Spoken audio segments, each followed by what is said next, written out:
नमस्कार, मी Rajendra Kamble 24 Maharashtra breaking news मध्ये आपलं स्वागत। गेले अनेक वर्ष झाले कामशेत या ठिकाणी असलेला मुंबई पुणे महामार्गावरील भुयारी मार्ग, त्या ठिकाणी असे एका शेजारी एक असे दोन भुयारी मार्ग बनवलेले होते।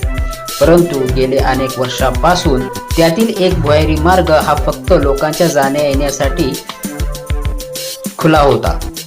तो इतर वाहतुकीसाठी बंद केलेला होता, म्हणजे त्या ठिकाणावरून कुठलीही टू व्हीलर जात नव्हती किंवा फोर व्हीलर जात नव्हती।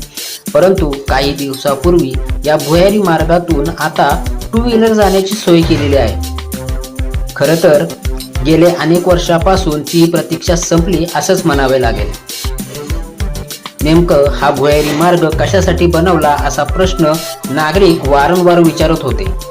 परंतु गेले काही दिवस झाले हा मार्ग आता दुचाकी आणि पादचारी लोकांसाठी खुला करण्यात आलेला आहे। हा मार्ग दुचाकीसाठी खुला केल्यामुळे आता शेजारी असलेल्या बोगद्यामध्ये वाहतूक कोंडी कमी होईल असं मत व्यक्त केलं जात आहे।